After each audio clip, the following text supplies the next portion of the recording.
我阿媽一定愛我結婚啦嗰陣時，人與人之間最難處理嘅一段關係啦，係婆媳關係。東京一個，台北一個，日本一個，韓國一個。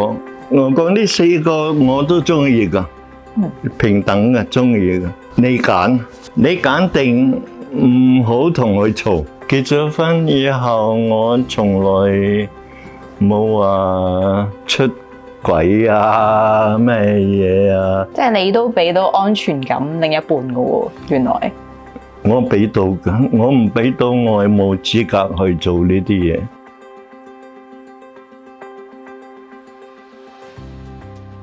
香港四大才子之一嘅金庸同蔡瀾亦師亦友，佢曾經形容蔡瀾係世界第一等風流人物，琴棋書畫、文學電影、酒器財色、吃喝嫖賭，樣樣都識。而事實上，年輕時嘅蔡瀾的確係一隻無腳雀仔。你有多少個女朋友？一人一個不過分吧？那61個都是有的。有啦，最少吧。追女仔係咪你人生一大樂事啊？年輕嘅時候你仲唔早，有冇咁蠢㗎？邊個國家嘅女仔靚啊？你覺得？聽你嘅話嘅女仔靚咯。你中意啲聽話嘅女仔嘅？我所謂聽話唔係話你講乜聽話係真係順你嘅意。嗰啲古小説裏邊睇到嗰啲我中意。咁你人生中遇過嘅女仔聽唔聽你話㗎？多數聽。你後生多唔多女朋友？你咁幽默。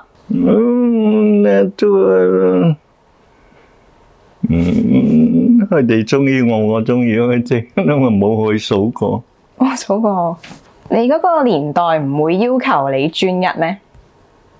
係專一啦，我嗰段時間係專一啦。嗰段時間，但唔係專一一個人。唔使啊。嗱，我記得你講過咧，你話即係愛情咧變結婚咧，結婚係衝昏頭腦先會做嘅，但係你最後結咗婚喎。係啊，我阿媽一定愛我結婚啦嗰陣時，咁我唔係阿媽講到咁，你成日唔聽阿媽話又唔得，多數係因為阿媽。阿媽話：咁你冇子女，咁邊個嚟服侍我啊？我阿媽同我咁講。我講我家姐兩個，我阿哥兩個，我細佬兩個，你仲愛我生？唔使啩？諗下我諗下啦，你唔生唔緊要啦，但係一定會結婚，結婚咯。所以就結咗啦。咁我就嗰陣時係度度都有女朋友嘅，我叫我媽去揀。度度都有女朋友？每個國家都有女朋友？大都市啦，因為人與人之間最難處理嘅一段關係啦，係婆媳關係，一定嘈噶，唔嘈唔會死人，咁唔得，一定嘈。所以咁啊，我愛避免啦。咁點避免啊？我諗咗唯有呢個方法啦。東京一個，台北一個，日本一個，韓國一個。我講呢四個我都中意㗎，平等嘅中意㗎。你揀定唔好同佢嘈就得啦。咁我揀咗台灣嗰個。雖然口講因為媽媽催婚，所以先選擇同太太結婚，但事實上舊年太太跌倒嘅一刻，蔡瀾係第一時間衝過去，更加因為咁而跌倒斷骨。你話咧結咗婚咧，娶咗個老婆翻嚟，老婆就好似一磚豆腐咁，就算唔好食咧，你都唔可以退貨嘅，你有責任食完佢。對你嚟講，婚姻係咪就係咁樣一個責任？係，我結咗婚以後，我從來冇話出軌啊咩嘢啊，我會，總之我會覺得婚姻係一個諾言啦。你同人哋講嘅諾言咧，你一定去遵守咯。所以我冇喺我段婚姻中間，我冇因為呢啲嘢嚟傷害到佢啊。咁耐不耐，佢已經知道我呢個人還可靠啦，就比較放心。咁，即係你都俾到安全感另一半㗎喎，原來。我俾到㗎，我唔俾到我係冇資格去做呢啲嘢。咁到太太啦，即係就過咗身啦。太太過咗身之後，你生活上最大嘅轉變係咩？呢個景，換咗個居住嘅環境。呢個景又靚咩？比較放肆啲啦，都有。你結婚嘅時候，你話你幾個月咁8個人嚟服侍，諗都唔使諗啊！邊度我要返俾你，係嘛？邊個老婆話可以8個人服侍，8個人都冇問題啊！邊個會咁講？唔會噶嘛？呢個係事實嚟嘅。會唔會掛住佢咧？但係梗係會啦，梗係會啦。其實我計起嚟都大過我幾年㗎，我老婆。佢從來冇咩講呢啲事，我都又冇話特別去計算。但係你嚟走咗以後，你咪瞓覺之前，你會諗以前嘅嘢。計下，好似大過我。倪匡咧，倪匡你掛唔掛住佢？梗係啦，呢個老友教我好多嘢，特別感激佢。倪匡先生真係外星人，諗嘅嘢完全唔同。我睇過你一個即係講座咁樣啦，你就話你哋唔知我有幾中意黃霑啊！你有幾中意佢？係啊，我哋黃霑反而唔係去教我，反而我去教翻佢。我同佢嘅時候，佢講好多回應你嘅事俾我聽。我講你唔好同我講呢啲。陣間先，你如果忽然間你撞到我唔緊要，你如果撞到另外一個人，我將呢啲事搬翻去俾佢講俾阿胡燕嚟聽嘅話，你咪大鑊。所以我教翻佢啦，有啲，佢講我明，結果佢都明白。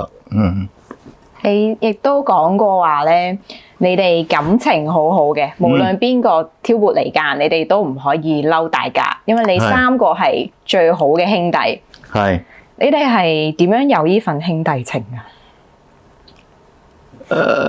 大家有唔同嘅興趣，唔同嘅諗法，但係有中間可以交流到，都互相嘅欣賞，但所謂嘅才華，黃霑佢嘅嗰啲作詞作曲，我哋做唔到㗎。倪匡先生諗嘅外星人，我又做唔到。我啊成日嘻嘻哈哈，佢哋又做唔到。我會比較佢哋兩個樂觀啲。先頭傾到北角嗰陣時，我哋嘅三個做今夜不設防嘅時候攞好多錢，每一次都好多錢。片酬真係嚇死人，正式數目字講出嚟或者會影響到人哋，唔講啦。但係總之好多錢，好多錢呢。倪匡先生喺北角嗰時候就識得個媽媽生，我哋就你哋嚟返媽媽生嗰度，我咪去咯。去好多次俾佢請去捧場，好多次俾佢請到唔好意思去請返人哋。阿黃霑都係。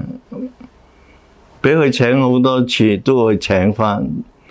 一請返嘅時候，一埋單，我話咁貴啊，真係心痛。肉赤，肉赤。咁啊咩樣啊？就去睇，仔細睇一睇。又冇波又冇攞，倪匡先生話係佢一個香港人咁多個係佢一個，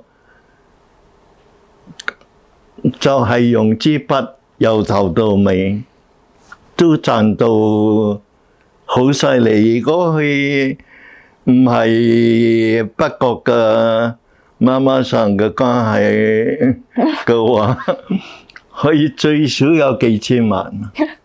倪匡先生有一段時間喺醫院嗰度咧，你買叉燒俾佢食，走勻全港，最後淨係揾到金堂佢中意俾佢食。點解你咁錫佢嘅？佢錫我啊嘛，一樣嘅。佢係點樣錫你法？唔係佢乜嘢都教我，乜嘢都同我講。我有乜嘢都同佢講啊！我有煩惱啊，咩煩惱啊？佢一句話就你唔好諗就冇煩惱，已經教我好多咯。呢啲已經用唔晒啦，好難噶嘛。你哋向大家承諾過邊個走先，另一個都唔可以喊，係咪？冇用啦嘛，喊係冇用，因為傷感係冇用。係咯。而家會唔會即係面對身邊嘅朋友走啦，都會係呢一個心態？係。雖然來自我老婆走咗，我冇喊到。咁點樣去消化嗰一種唔捨得或者傷感？唔諗咯，最好噶啦。蔡瀾先生，你有好多嘅 fans 啦。可能睇你書嘅又好，睇你專欄嘅又好。他日你真係離世啦，你希望你嘅一啲咁熱愛你嘅粉絲，佢哋係點樣去講我諗呢樣嘢？冇問，個電腦走咗，電腦走咗啦，電腦，